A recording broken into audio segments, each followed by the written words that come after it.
Hoje à tarde, então, temos a primeira palestra da doutora Érica, lá da Estação Experimental de Uruçanga, com manejo integrado de pragas, e depois o doutor Mauro com manejo integrado de nematóides, né?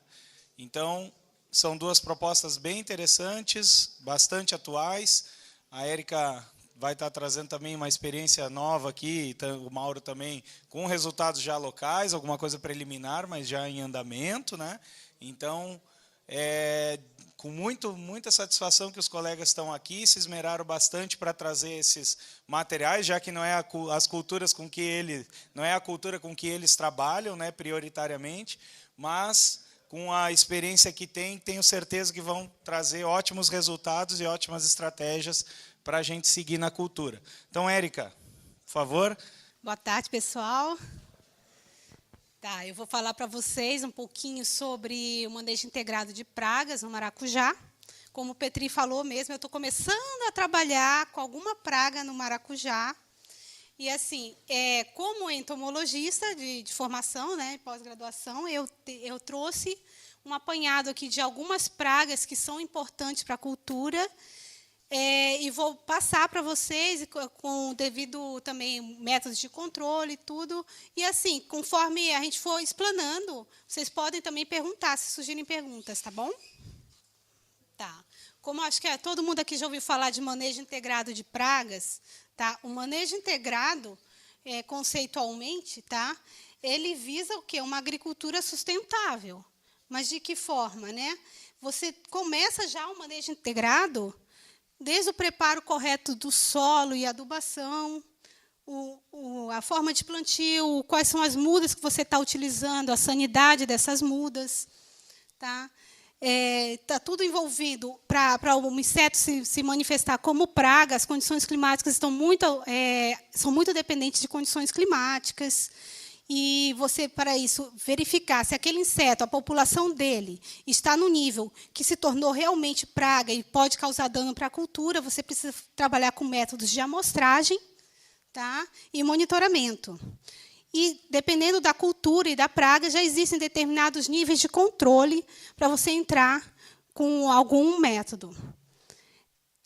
E existe, dentro desses métodos de controle, os mais utilizados: controle cultural, controle biológico e o controle químico.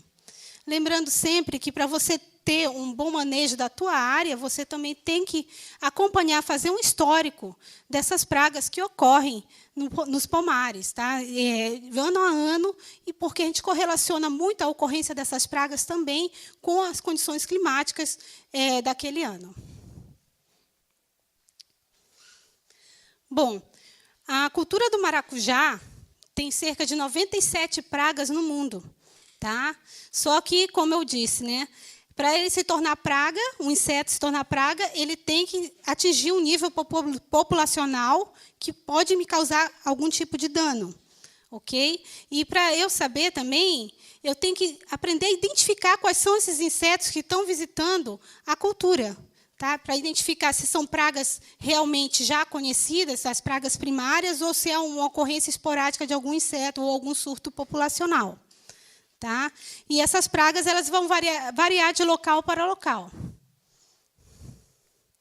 Tá? Existem pragas conhecidas como específicas já da cultura do maracujá.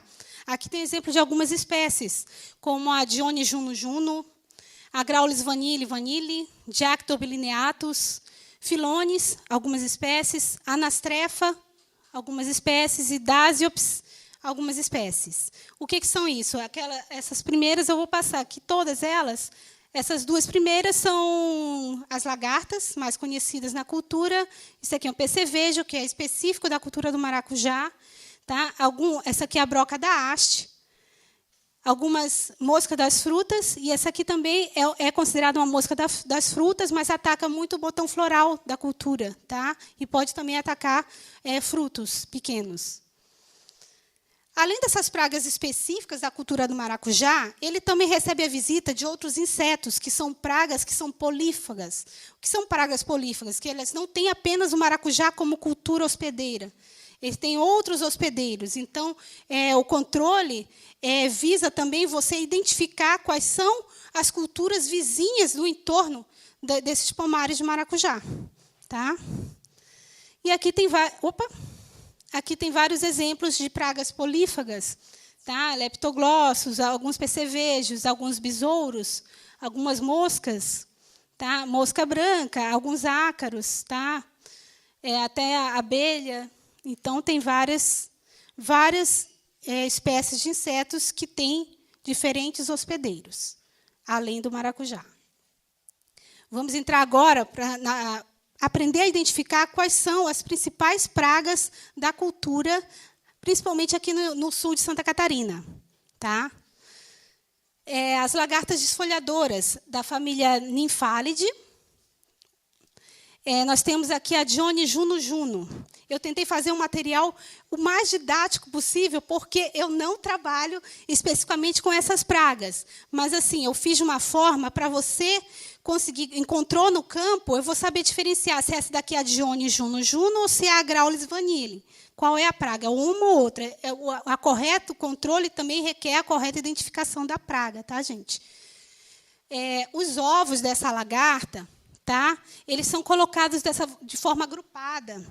E eles são meio avermelhadinhos. Tá? Amarelo avermelhados, medem de 0,6 a 0,9 milímetros. Tá? E quando eclodem as larvinhas, tá? Elas são bem pequenas, elas continuam esse hábito de continuar agregada, um comportamento gregário, que a gente chama.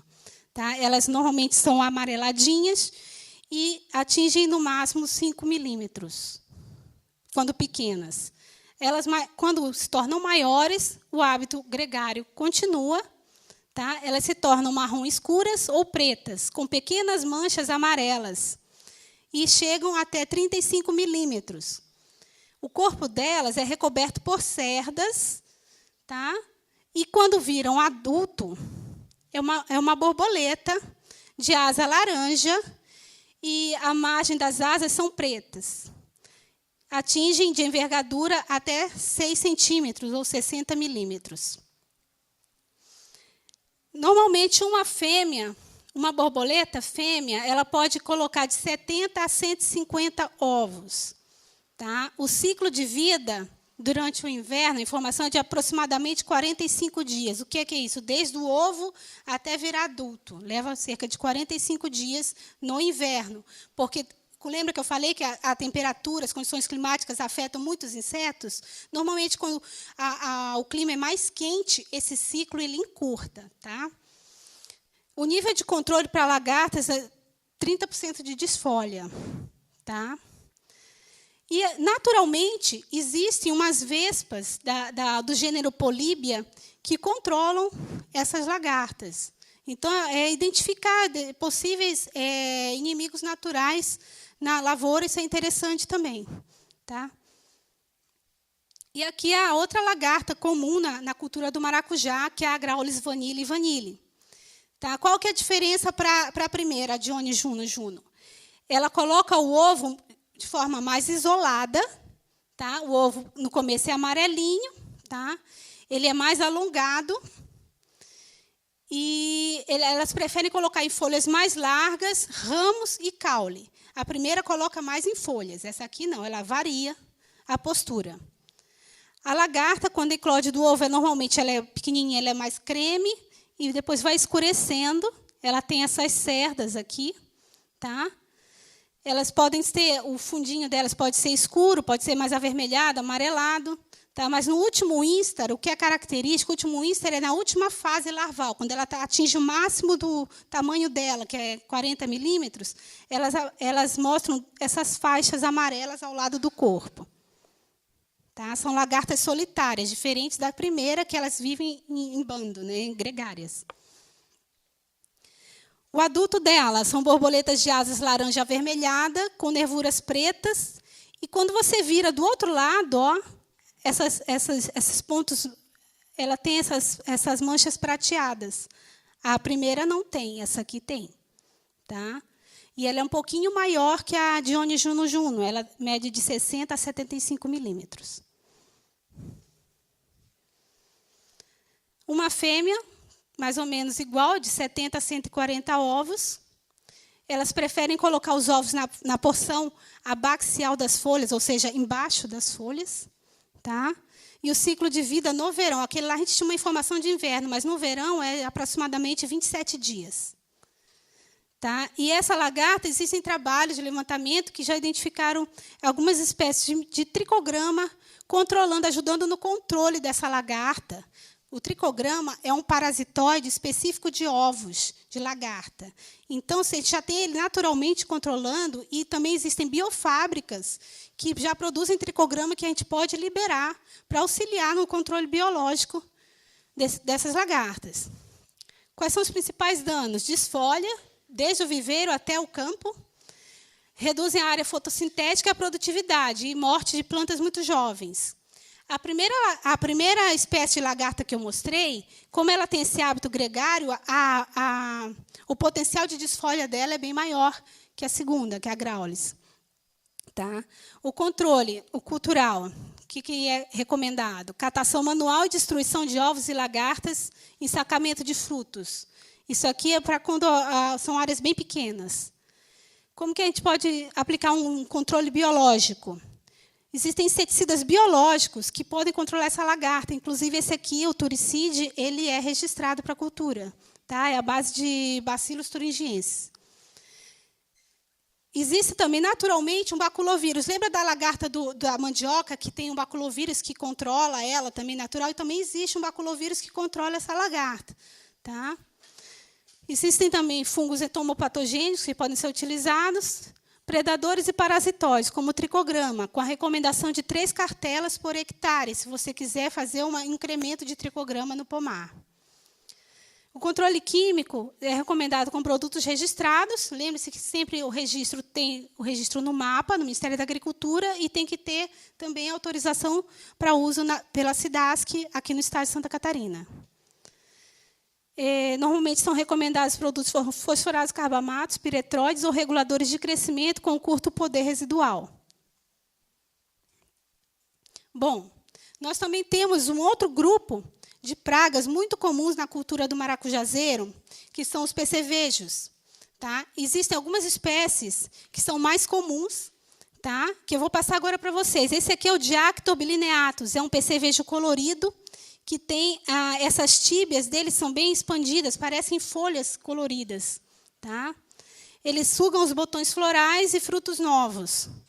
Tá? Os adultos têm em torno de 20 milímetros, até 10 ovos por postura do percevejo na porção de baixo das folhas. A incubação desses ovos é em volta de 15 dias. O período de ninfa, que até ele virar adulto, aquele período da fase jovem dele, dura 45 dias, passando por 5 ínstares, e o ciclo todo de 60 dias. O adulto chega a viver 30 dias, um mês. Aqui nós temos um outro, o Leptoglossus zonatus, tá? Que também é do mesmo tamanho, só que ele é pretinho, tá? E tem essa faixa aqui no pronoto, no dorso. Também, desde as ninfas, tanto ninfas quanto adultos de percevejos, sugam os botões florais e frutos novos, causando danos. Tá? Aqui tem um pouco da biologia. Os ovos 15 por postura, incubação 10 dias, período ninfal 30 dias, longevidade de fêmeas 71 dias e de machos de 54 dias. O ciclo dele 40 dias. Eles atacam outras culturas além do maracujá. Essa espécie aqui, olha, pode atacar milho, sorgo, algodão, citros, pêssego, melancia, romã, tomate, goiaba, feijão e várias outras. E aqui temos o Leptoglossus gonagra. A diferença dele é que ele não tem aquela manchinha aqui no dorso, e aqui ele tem essa faixinha laranja. Ele é um percevejo mais escuro, preto, tá? Quase preto. Coloca muitos ovos, 60 ovos por postura. Incubação desses ovos 8 dias, o período ninfal 55 dias. Os adultos vivem cerca de 37 dias, e um ciclo todo de ovo adulto 80 dias. Aqui tem um fruto de maracujá com alguns pontinhos de alimentação. Ele insere o aparelho bucal aqui para sugar os frutos, e os frutos acabam ficando deformados. Tá? E é um percevejo que ele é muito comum numa planta daninha, não sei se vocês conhecem, chamada melão de São Caetano. Tá? Então, essa planta daninha ela é muito atrativa para esse percevejo. Então, seria interessante até dar uma controlada nela nessa área se você tem problema com percevejo. Tá? E, além do melão de São Caetano, outras culturas hospedeiras são a goiaba, a acerola, chuchu, laranja, girassol, soja, fumo, curcubitáceas, romã, manga, mamona e outras. E mais um percevejo, também comum na cultura, que é Olimenia clavigera. Tá? É um percevejo coloridinho. Essa aqui é a ninfa e aqui é o adulto. O adulto é um pouquinho menor que os demais, tem cerca de 18 milímetros. A incubação dos ovos são 7 dias, as ninfas. O período ninfal é de 27 a 50 dias, dependendo da temperatura. E a longevidade de 83 dias. Eles vivem bastante, tá, gente? Quais são os principais danos que são causados por percevejo na cultura do maracujá? Tá? As ninfas sugam a seiva dos botões florais e frutos novos, que geralmente caem. Os adultos atacam frutos em qualquer idade, seja novo ou maduro, mas além de frutos e ramos, que podem necrosar. Os frutos maiores atacados tornam-se murchos e enrugados. Tá? O nível de controle para percevejo é de 3% de frutos atacados quando você avalia 10 frutos. Desses 10 frutos, se 3% estiver atacado, você entra com algum tipo de controle. Tá? Quais são os controles que se recomenda para percevejo? O cultural, para pequenas áreas, tá, gente? Catação manual, destruição de ovos, ninfas e adultos. Evitar o plantio de culturas hospedeiras no entorno, como é o caso do melão de São Caetano, também evitar, né? Controle biológico. Existem inimigos naturais que ocorrem naturalmente controlando esses percevejos. São joaninhas, tanto na fase de ninfa quanto de adulto. Moscas, principalmente da família Tachinidae. Percevejos predadores, da família Reduvidae. Louva-a-Deus, aranhas. Tem vários insetos que controlam naturalmente também percevejos. E o controle químico sempre com produtos registrados e com baixo poder residual. Tá? Lembrando sempre que, se for utilizar de produtos químicos, o horário, para não afetar a polinização do maracujá, que já é tão difícil, né? Normalmente no horário mais cedinho, tá? Nas primeiras horas do dia, antes que as flores se abram. Temos também alguns besouros que ocorrem na cultura do maracujá, que eu vou mostrar. Esse aqui que é o mais problemático, pelo menos é o que aparece de demanda para mim, de consulta, de alguns técnicos que têm tido problemas com esse besouro aqui, essa praga, que é a broca da haste. Tá? É um coleóptero curculiônide. Ele ocorre no Brasil e na Bolívia. E tem 3 espécies que ocorrem aqui: Philonis crucifer, passiflorae e obesus. Eles são mais frequentes em plantios novos e você começa a verificar o ataque pela bordadura dos pomares. Tá? Então, eles estão vindo. Seu ataque é pela bordadura e pode estar vindo de fora para dentro. Tá? Então, tem culturas hospedeiras desse inseto para poder entrar no pomar. Eles vivem tranquilamente em passifloráceas nativas. Tá? E a gente tem percebido muitos surtos desse inseto devido ao uso indiscriminado de defensivos. O adulto, para identificar, ele é bem pequeno, são 7 milímetros, mais ou menos, tem a coloração marrom, e os élitros, que a gente chama, são as asas dele, que são élitros porque são asas duras. Tá? Tem essas manchinhas, são esbranquiçadas, tá vendo? Com 2 faixas marrons que se cruzam, como se fosse um X aqui. Eles realizam a postura nos ramos mais finos, independente da idade. Tá? E ele vai sair dali do ramo, tá? Através de um orifício que a larva constrói. Tá? Antes dela empupar, ela constrói o orifício primeiro e constrói também uma câmara pupal. E daí, quando sai o adulto, já está aqui prontinho para ele sair. Tá? A praga ela passa o ciclo todinho dentro da haste. E aí, quando tem muitas larvas dessa broquinha, ela pode incentivar um crescimento anormal de células e fica uma espécie de nódulozinho, sabe? Esse nódulo tem muita larva ou é a câmara pulpal do inseto ali. Vocês podem perceber aqui, ó, fica um engrossamento. Tá? As larvas são brancas e ápodas, ou seja, não tem pernas. Tá? Chegam a medir 8 milímetros, penetram nos ramos e constroem galerias longitudinais. O período larval é de 53 a 69 dias. As pulpas, isso aqui é uma pulpa, são encontradas em câmaras pulpais, bem como adultos recém-emergidos também são encontrados nessas câmaras. As câmaras são construídas no final da fase larval e o período pulpal varia de 14 a 35 dias. Quais são os danos principais? As larvas impedem o desenvolvimento da planta. Tá? Os ramos ficam fracos e quebradiços. Esses ramos podem secar, além daquela hipertrofia, né, que eu falei, celular. Os frutos também podem cair antes da maturação. Ocorre morte de plantas e reduz a produção. Métodos de controle indicados para a broca da haste do maracujá, do maracujazeiro. O cultural, você tem que detectar precocemente, vistoriar periodicamente se encontra esses orifícios nos ramos ou esses engrossamentos aqui. Tá? Presença de fezes e serragem também aqui, porque quer dizer que a larva está ali se alimentando. É recomendado poda e queima de ramos infestados, eliminação de plantas severamente atacadas. Tá? E o controle químico tem produtos registrados também. Temos algum problema também com mosca das frutas, tá? No maracujá. Existem duas famílias principais de mosca das frutas que ocorrem nessas culturas. A primeira é bem mais conhecida de vocês, acredito que é a Tefritide, tá? Onde tem as espécies Anastrefa consobrina, Anastrefa pseudoparalela, Ceratis captata e Batrocera sp.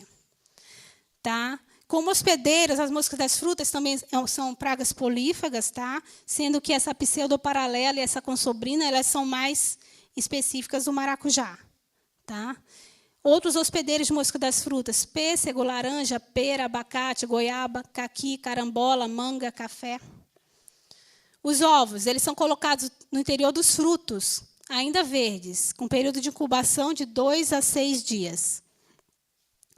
As larvas são esbranquiçadas, vermiformes e ápodas. Medem aproximadamente 5 milímetros. E o período larval varia de 9 a 13 dias. As pulpas, coloração marrom ou castanho mais claro, dependendo da espécie. Empulpam no solo, entre 1 e 10 centímetros, naquela primeira camadinha do solo. Tá? E o período pulpal varia de 10 a 20 dias. Os adultos, como é que eu vou identificar esses adultos de mosca dos tefritídeos? Normalmente, eles têm um corpo coloração mais amarelada. Tá? As do gênero Anastrefa, elas são um pouquinho maiores que as ceratites. Elas têm as asas com ornamentações manchadas, com faixas ou manchas. Tá? E os machos eles têm um comportamento muito típico de liberação de feromônio para a cópula. Eles chamam de leques. Não sei se vocês já ouviram falar isso. Eles se juntam em um bando, normalmente próximo da árvore ou da cultura ali, e daí eles começam a liberar feromônio para atrair as fêmeas para a cópula. Tá? Então, essas moscas eles têm esse comportamento de enxameamento, que a gente chama. Tá? O tamanho e a quantidade dos ovos varia com a espécie, e elas têm uma maior atividade em dias mais quentes. Os danos. Elas ovipositam em frutos verdes ou também maduros. Essa do gênero Anastrefa, ela tem o ovipositor dela é bem mais robusto e elas conseguem ovipositar em frutos mais verdes. A Ceratites é um pouquinho menor, é uma mosquinha menor que essa e ela prefere os frutos maduros. Tá? E esses frutos verdes eles murcham antes da maturação e caem. E os frutos maduros murcham. A polpa deles fica destruída, ocorre também o apodrecimento. E redução da produção, eles ficam também enrugados. Aqui tem várias larvinhas de moscas. O que a gente tem de recomendação de controle aí para para a mosca das frutas, né? Existe um controle cultural, o plantio distante de outras culturas hospedeiras, por exemplo, o café. Você sabe que tem que tomar cuidado com culturas que possam hospedar essas moscas das frutas. Então, se tem, a gente pode se munir também dos quebra-ventos, do capim, isso tudo ajuda a dificultar a entrada desses insetos no pomar. Tá? Eliminação de frutas silvestres próximas ao plantio, coleta de frutos caídos. Existe uma metodologia que é cavar um buraco, fazer a coleta daqueles frutos já caídos, atacados, colocar nesse buraco, cobrir com terra e pôr uma tela. Por quê? Porque isso daí favorece também que, se houver algum parasitoide ali atuando no controle natural desses insetos, eles possam sair através da tela e continuar realizando o trabalho deles no pomar. Tá? A mosca não sai, mas o parasitoide sai porque ele é menorzinho. Controle biológico, como eu falei, tem as vespas parasitoides, como essa daqui, a Diacasmimorpha longicaudata. O monitoramento com armadilhas escadas, que podem ser feitas com garrafas PET, ou também tem as Macfil, e tem a Jackson também com o hormônio trimelurin. E o controle químico com produtos registrados, iscas inseticidas, normalmente é que eles aplicam aquela isca inseticida com proteína hidrolisada e mais um inseticida registrado em apenas um lado das plantas e intercalando as linhas. Tá? Com o nível de controle para essa mosca das frutas, se você utiliza essas armadilhas aqui, é de 0,5 moscas por armadilha dia. Tá? Tendo que se trocar quinzenalmente, vistoriar quinzenalmente, no mínimo, essas armadilhas. Aqui é uma foto que eu tirei aqui num experimento que a gente está conduzindo aqui no município de Sombrio. Tá? Mas não tanto para tefrítide, mas sim para a Longcade, que é a mosca do botão floral, que eu vou mostrar em seguida.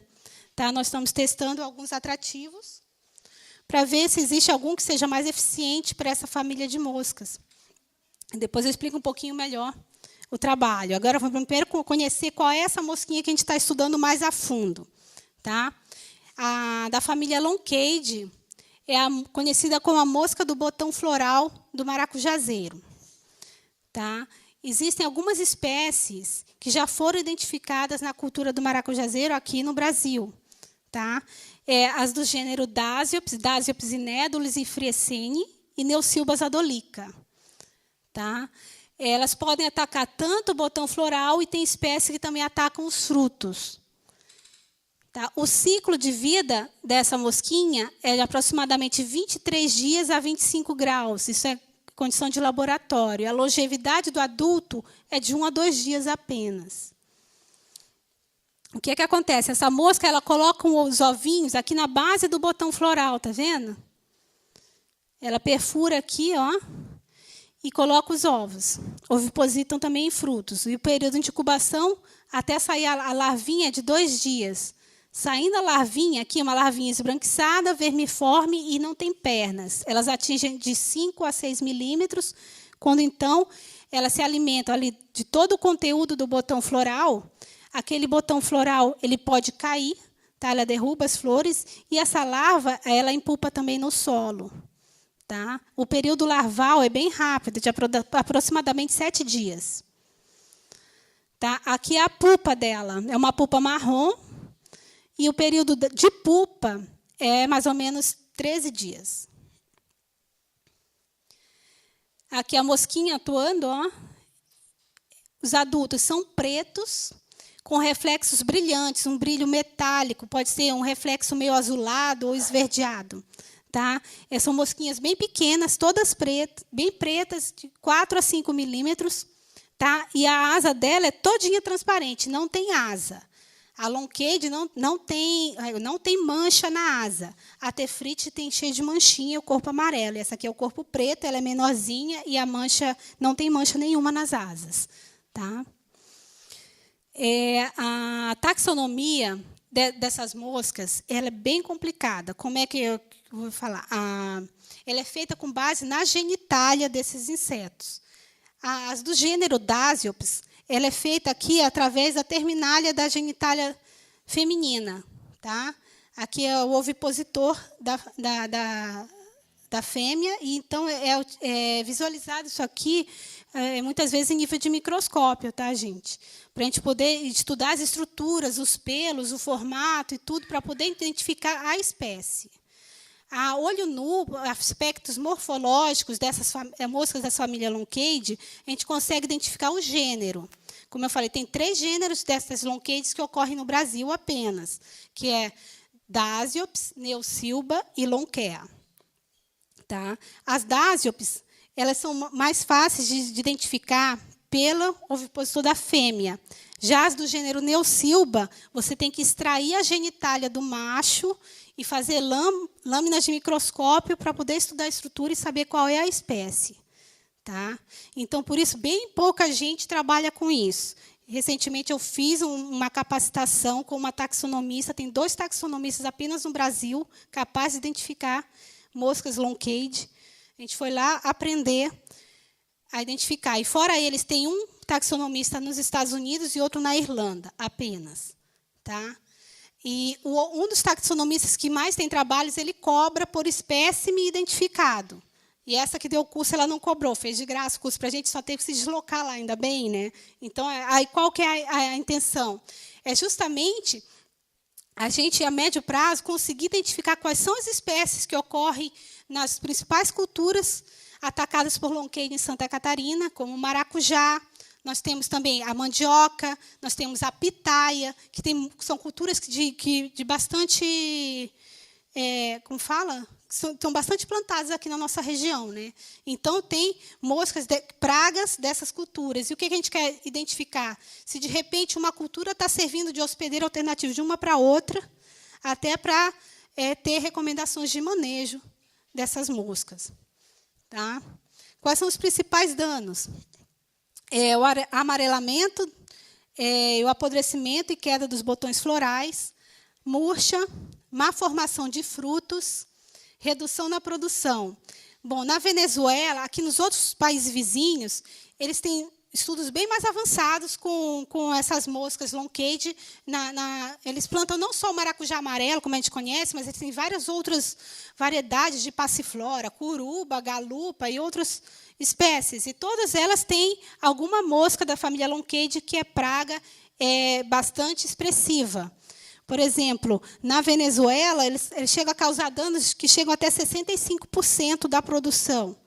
E na Colômbia, já foi relatado de queda de mais de 60% dos botões florais e perdas de produção até 24%. Tá? Normalmente, é relatado que ela ocorre em reboleiras. Então, isso é um indicativo forte para a gente, quando for tratar uma estratégia de manejo, que a gente estiver monitorando, ver aonde está caindo os botões florais e verificar se realmente a presença dessa larvinha. Abrir esses botões e verificar a presença dessas larvinhas. E, de repente, fazer um controle mais direcionado. Tá? Bom, aí o que existe na literatura para essa mosca, eles falam controle parecido com o que é utilizado para tefritide, tá? Que é aquelas iscas, que é utilizar macfil, armadilhas adesivas, coleta de frutos caídos em terril, é isso. E aí, além disso, nós temos estabelecimento de barreiras vegetais com espécies não hospedeiras dessas moscas, como capim, aqueles capim colonião, né? E eucalipto. Utilização de plantas iscas, tem alguns relatos de pimenta doce. Eu, pessoalmente, não desconheço o trabalho, quem trabalhou cientificamente com isso, mas existem alguns relatos de que é uma planta que pode ser utilizada como isca para essas moscas. Tá? E o controle químico, já existe um inseticida registrado, que é a base de espinosade, e aplicação de iscas tóxicas nessas reboleiras. Tá? Aqui também foram identificadas algumas espécies de parasitoides, vespinhas parasitoides, atacando pupas dessas mosquinhas. Tá? Então, é um trabalho que pode evoluir. Tá? A gente pode começar a identificar outros parasitoides, se for de fácil manipulação para a criação massal, é interessante, porque existem várias biofábricas avançando na produção de agentes de controle biológico para a agricultura no nosso país. Ok, está acabando. Bom, nós temos também alguns ácaros, tá, que são problemáticos para a cultura do maracujazeiro. Eu vou falar só dos principais aqui. Tá? Ácaros que afetam também outras culturas além do maracujá. Afetam feijão, berinjela, pimenta, tomate, cucurbitáceas, mamão, mandioca. Aqui é o ácaro vermelho, né? Família Tetraníquide. Nós temos Tetranicus mexicanos e o Desertorum. Tá? As fêmeas, elas são menores que 0,5 milímetros, são bem pequenininhos. Período de incubação dos ovos até emergência de 5 a 6 dias. O ovo adulto, o ciclo é de 18 a 20 dias, aproximadamente a 20 graus. Eles são favorecidos por alta temperatura e baixa precipitação. Tem alguns hospedeiros aqui desses ácaros, e o que eles fazem? Eles deixam as folhas amarelas e necróticas, produzem teias também. Temos o ácaro branco também, que é a família Tassonemidae, Polyphago Tassonemus latus. Esse ácaro, eu falo assim, que é um ácaro bem peculiar, assim, que quando eu aprendi sobre ele na graduação, o adulto macho, ele carrega a ninfa fêmea nas costas para garantir a cópula futura. Então, ele já está pensando na reprodução dele, sabe? Então, é bem interessante.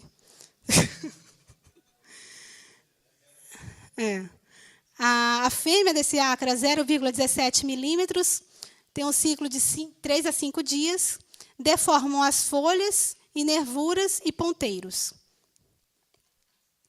E esse aqui é um ácaro bem complicado para a cultura do maracujazeiro, que é o ácaro plano, né? O Tenuipalpide, Brevipalpus é o gênero dele. Por quê? Porque ele é vetor de um vírus para o maracujá, que é o vírus da pinta verde no maracujazeiro. Tá? O ovo adulto, o ciclo dele é 18 dias, 0,3 milímetros. Tá? Eles podem ser disseminados pelo vento, por insetos, aves, ou mesmo por nós mesmos. Quando a gente vai passando e fazendo nossas práticas culturais ali, a gente pode estar passando de uma planta para outra, esses ácaros. Tá? O controle. Existe um predador natural do gênero Stetorus, que já foi relatado, controlando naturalmente no campo esses ácaros. Existem também, pode ser utilizado ácaros predadores do gênero Phytoseiulus. Esses ácaros já são comercializados, a gente pode estar utilizando, principalmente em cultivos mais orgânicos, que não queiram fazer a aplicação de inseticidas. Tá? E existem acaricidas registrados também, e o enxofre auxilia também no controle de ácaros. Agora, o pulgão, que não é praga de maracujá, mas é bem famoso aqui, por ser o protagonista, né, o que transmite a virose, né, para o maracujazeiro, do vírus do endurecimento do fruto. Tá? Então, eu vou falar um pouquinho de duas principais espécies que ocorrem, que já foram relatadas, que são vetores do vírus do endurecimento do fruto, que é o Apis gossypi e o Myzus persica. Transmitem um potivírus, a potivíride, o vírus no endurecimento do fruto maracujazeiro, através de picadas de prova. O que é isso? Como eu falei, ele não é praga do maracujá, ele não se alimenta do maracujá. Normalmente, são polífagos, eles têm várias outras culturas que eles visitam, inclusive algumas plantas invasoras. Tá? E daí, esses pulgões, se eles adquirem esse vírus de alguma planta que está infectada, ele permanece no aparelho bucal do pulgão pouco tempo, mas ele tem um comportamento na enrevoada dele e picando a planta para ver se é gostosa. Tá? Então, nessa picagem, nesse costume, nesse hábito dele, ele pode contaminar o maracujá se ele passou antes por uma planta que estava infectada pelo vírus, porque é um vírus não persistente. Com poucas limpadas no estilete, ele consegue eliminar aquele vírus. entendeu? Mas só que ele limpa rapidamente. Então, ou seja, eles têm que estar em revoada e tem que estar as plantas infectadas, elas têm que estar próximas, né, para aumentar essa disseminação. Isso é um comportamento interessante. Tá? A reprodução é por partenogênese telítoca, ou seja, fêmeas produzem fêmeas, né? E aqui os danos ocasionados, ou o endurecimento dos frutos deformados, as folhas ficam com mosaico, parece um aspecto de bolhas. Tá? Vocês já devem ter visto isso no curso, eu acredito, ou não? Tá. Os frutos ficam opacos e deformados, tá? Perda de produção. Naturalmente, existe um controle biológico de pulgão, tá? Que é feito tranquilamente por joaninha, ninfas e adultos, e também tem percevejos do gênero Óreos, que são percevejos que eu considero bem promissores, não só para várias culturas, porque é um percevejo predador, que ele é predador de ovos, de ninfas, de adultos, de várias espécies de outros insetos praga. Tá? E ele já está sendo produzido comercialmente nos Estados Unidos e Europa, está em estudo para produção massal no Brasil também, comercialização. Tá?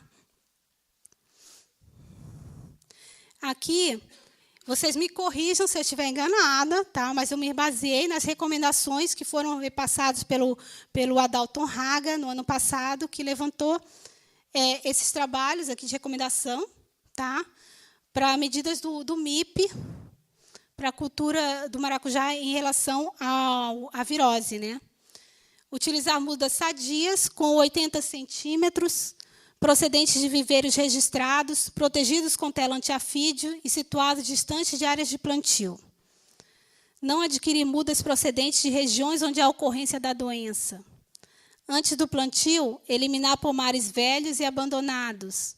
Utilizar quebra-ventos e plantar um novo pomar em local isolado.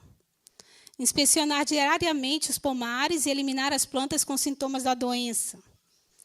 Erradicar o pomar 20 a 30 dias antes, vazio sanitário, do novo plantio.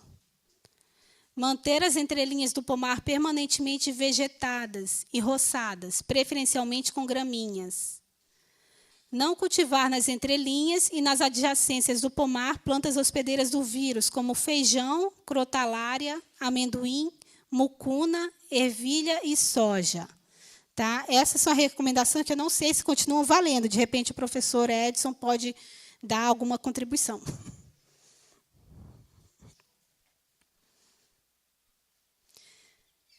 Bom, e aqui nós temos algumas pragas que eu chamei de emergentes. O que é isso?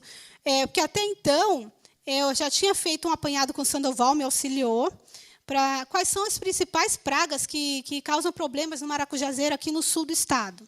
Aí ele levantou algumas. Só que nessas duas últimas safras, além da mosca do botão floral, tá, algumas pragas vêm causando danos expressivos em algumas regiões aqui do estado. Tá? Uma delas é a broca dos frutos, que são lagartas do gênero Azamora. Tá? Tem duas espécies que já foram identificadas no Brasil, que é a Azamora penicillana e a Azamora sororia. Tá? Essa lagarta tem um ciclo de vida de aproximadamente 21 dias. Os ovos dela fazem a postura isolada, preferencialmente nas folhas novas. Essas lagartas, as pequenas, são esbranquiçadas e as grandes atingem 25 milímetros. E elas têm esse comportamento nas folhas. Elas viram o bordo das folhas e produzem uma teia e ficam abrigadas ali se alimentando. E a pupa não se sabe. Dizem que provavelmente elas empupam no solo. Tá? Essa espécie, né? A mariposa dela, ela é de uma coloração marrom acinzentada, tá? E de 20 a 25 milímetros o tamanho. E como é que a gente identifica? A asa anterior tem duas estrias, tá vendo? E dizem que essa estria central ela é um pouco mais clara. Tá? Os danos, a forma jovem ela é bastante voraz, destrói folhas, flores, brotações e frutos novos. Forma um casulo no ponteiros, com teias e dobrando as folhas. uma coisa interessante é que elas regurgitam um líquido verde que vem do estômago delas, que é fitotóxico para as plantas também. E, quando o fruto é um pouquinho mais desenvolvido, tá, ela danifica a casca, tá, apenas. Mas elas podem penetrar frutos novos, propiciando a entrada de patógenos que causam a podridão e a queda desses frutos. Aqui é o orifício de saída também. E a Zamoura sorórea, tá, ela, um aspecto da lagarta é um pouco mais pardacenta. A postura do ovo é feita de forma isolada em folhas e hastes novas. As lagartas de 25 milímetros. E aqui elas fazem galerias também nas hastes do maracujazeiro. Assim como a broca da haste, ela também pode realizar esse dano, tá? E elas empulpam preferencialmente no solo, formando um casulo com teias e grãos de areia. E podem pulpar, além do solo, eventualmente nas hastes também. O adulto dela tem um dimorfismo sexual, ou seja, o macho é diferente da fêmea. Tá? O macho, a fêmea é marrom acinzentada e tem 2 manchas verdes, na forma de meia-lua na asa anterior. E o macho tem uma faixa completa verde aqui, ele é mais esverdeado. Tá? Na América do Sul, ó, Venezuela, Brasil, Suriname e Guiana Francesa ocorrem. No Espírito Santo, foi encontrado inicialmente atacando a ponta das hastes, e quando as lagartas eclodem dos ovinhos, elas penetram, constroem a galeria nas hastes, até atingir as hastes mais grossas. Essas hastes podem secar e morrer, mata a planta. Tá? Já tem relatos de danos assim, bem expressivos com essa praga. Então, a gente tem que ficar de olho. Tá? E, além disso, elas podem também invadir frutos. Né?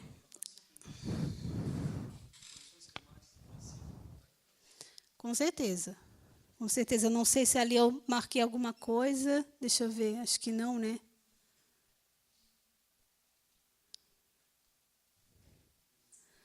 Mas, se eu não me engano, é épocas mais chuvosas, tá? Que elas são favorecidas. Tá?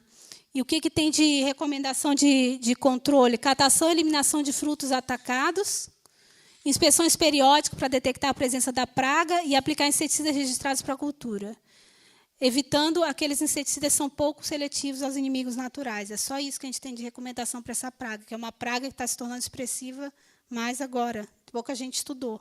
Tá? É noturno. Outra praga que eu tenho observado bastante, não só na região, como amostras que vieram também de Araquari, tá? Que é o besouro da flor do maracujazeiro. Tá? Ele ocorre em maior intensidade na época chuvosa, causando até 80% de perda de produção da fruta. As larvas, elas atacam flores e frutos verdes. Aqui eu não tenho os ovos para mostrar, só tenho foto das larvas para vocês. Isso aqui foi no laboratório, tá? E esses aqui eu peguei da internet. Eles são colocados na base da pétala das flores, mais de 100 ovos. É bastante inseto, eles são bem pequenininhos. Tá? As larvas são longas e cilíndricas, de cor creme a marrom, atinge até 5 milímetros, tem um aparelho bucal mastigador, 3 pares de pernas, se abrigam nas bracteas durante o dia e se alimentam à noite, de pólen, anteras e ovários. Tá? Destroem os botões florais e destroem também frutos. A pupa tem uma coloração clara, inicialmente escurecendo à medida que a cutícula do adulto vai esclerotizando. Aqui nós temos os adultos, aquele bem aumentado. Tá? Mas se vocês verem aqui, olha, ele é desse tamaninho aqui, um adulto. Aqui tem vários adultos, mas é porque está bem claro, não dá para ver. Mas a flor, você, quando abre a flor, tem um monte desses besourinhos ali dentro. Tá? O adulto é marrom escuro a preto. As fêmeas são mais alongadas que os machos. Tem umas anteras com 11 segmentos, clava de 3 antenômeros e protórax destacado do corpo. Protórax aqui. Os danos: queda de flores e infestações severas, danificam a polpa de frutos novos, que ficam escuros e deformados. Em frutos mais desenvolvidos, danificam a casca, depreciando o valor comercial e podendo favorecer a entrada de patógenos. Perda de até 80%. Controle, que eu achei, né? Adubação equilibrada, que é a prática do MIP, né? Manejo da irrigação, limpeza do pomar e possíveis abrigos, inseticidas registrados para lagartas. Ah, tá. Eles relatam, porque para ele mesmo não tem registro, mas já se relatou que o inseticida registrado para lagarta ajuda a controlar esse besourinho, mas tem que ter ação de contato, ingestão e baixo poder residual. E aqui, por último, nós temos o bicho-furão, tá? Que é uma praga muito comum nos citros, mas a gente tem observado também bastante essa lagartinha ocorrendo, atacando frutos de maracujá. Tá? Ixtilofa aurantiana tem um ciclo de 32 a 60 dias. Aqui é a lagartinha dela. Tá? Os ovos normalmente são feitos fora da casca dos frutos, de um ovo por fruto. Depois, ela tem um aparelho bucal mastigador, ela fura o fruto, por isso que é furão. 150 ovos, em média, cada fêmea. Tá? Dessa mariposinha aqui. As lagartas são encontradas principalmente em frutos maduros, mas quando tem alta infestação, ocorre também em frutos verdes. A lagarta atinge no máximo 18 milímetros. E em pupa ou no solo, uma pupa marrom de até 10 milímetros, com período pupal até relativamente longo, 32 dias. O adulto é uma mariposa bem pequena, 17 milímetros, marrom escura. As asas posteriores são mais claras e elas têm uma espécie de escama que elas se camuflam no tronco das árvores. Tá? É identificada também pela presença de excremento na parte de fora dos frutos, excremento e restos de alimentos fora da casca. E se você aperta aquele excremento, ele é durinho. Quando se trata de mosca das frutas, ele é mole, tem um líquido que sai. Mas quando é o bicho-furão, ele é durinho. Tá? Os danos ocorrem mais no período de novembro a março. O ataque se inicia próximo a matas, região que tem outras árvores próximas, né? E frutos atacados apodrecem e caem, dá perda de produção. Controle e monitoramento periódico do pomar. Existem feromônios para bicho-furão, tá? Comerciais já. E iscas para mosca das frutas também auxiliam a capturar o bicho-furão. Pelo menos foi o que eu li na literatura. Não sei se é vero. De repente, o Daniel sabe alguma coisa? Não? Controle biológico, bacilos thuringienses tem sido utilizado. E o químico, carbamatos e piretroides registrados para a cultura. E aqui, conforme as informações que o Sandoval me passou, tá? No maracujá, a cultura do primeiro ciclo, primeiro cultivo. Tá?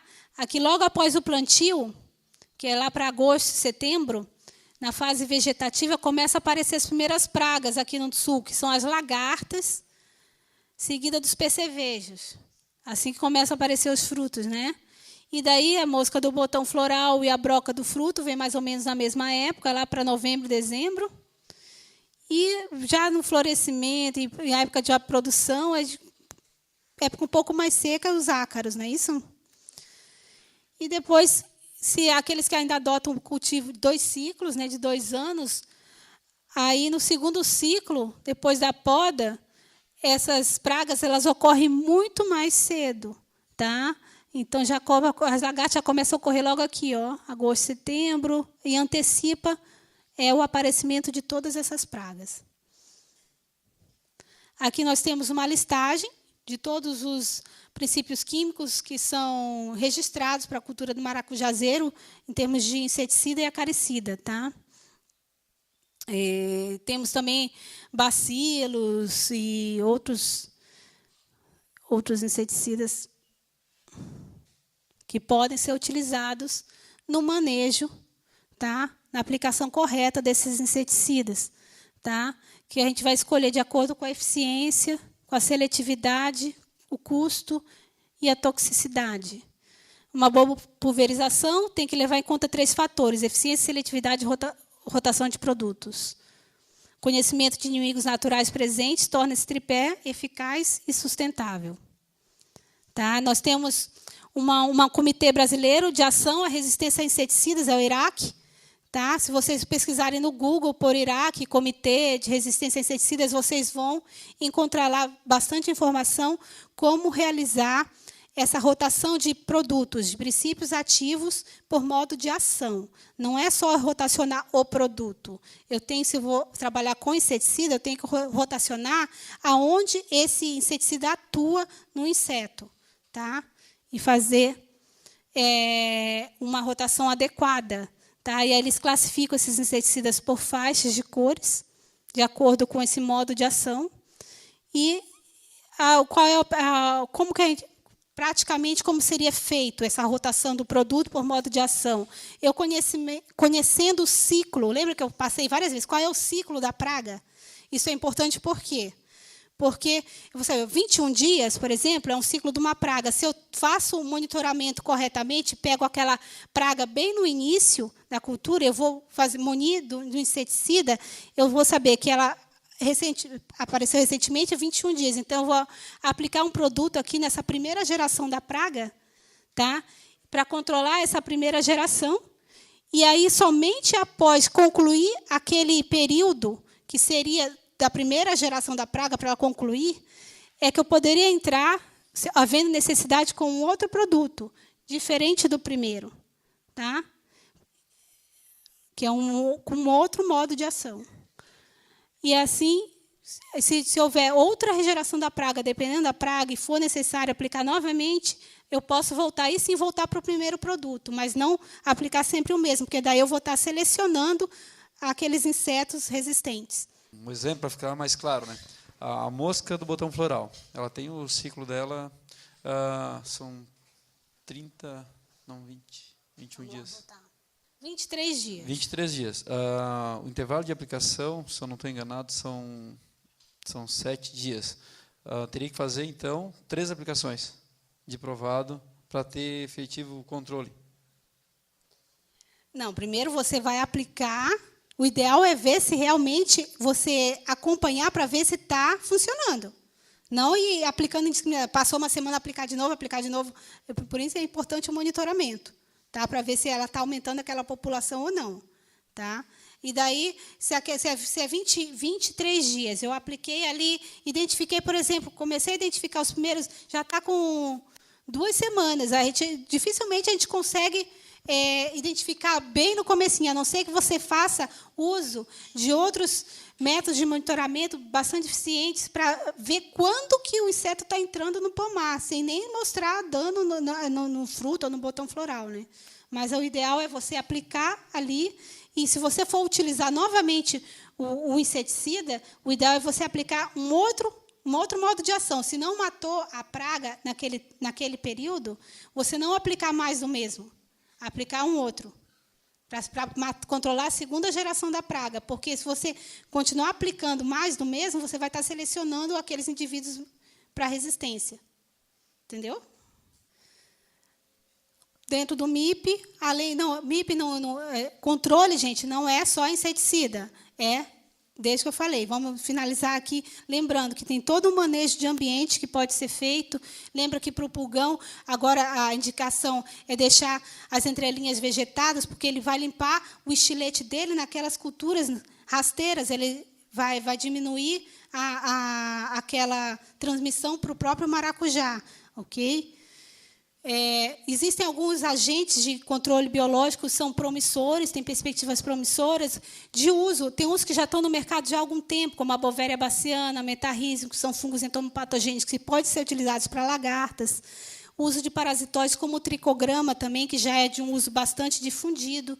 E tem alguns predadores, como esses ácaros predadores, e também esse percevejo, que, como eu falei, eu acredito muito nesse percevejo. Eu espero que eles... Logo, em breve, a gente tem isso aqui para comercializar, não só para a cultura do maracujá, como outras culturas, porque eles predam tríplice, predam pulgão, predam mosca branca, então é um predador bastante eficiente. Para a soja? Ah, que ótimo. Porque até então a notícia que eu tinha é que ele ainda estava vindo de fora do país, que não tinha ainda. Em São Paulo eles estavam construindo uma biofábrica. Até então eu não sabia se já tinha sido efetivado já. Então, que ótimo. Bom, e também temos o NIM, né? O manual do NIM informa já a sua aplicação para algumas lagartas do maracujá. Tá? Algumas pragas de maracujá, lagartas, percevejos, mosca da fruta, coleópteros, mosquito, broca, irapuá, mosca, adásiapes, né? E a lagarta do fruto. Então, já tem alguma recomendação até do NIM, para você quiser utilizá-lo. Ok? Tem algumas outras pragas também na cultura que eu não me estendi demais, tá? A não ser que vocês tenham algum relato aí de alguma ocorrência. A gente está aberto a perguntas, tá? E agradeço a oportunidade.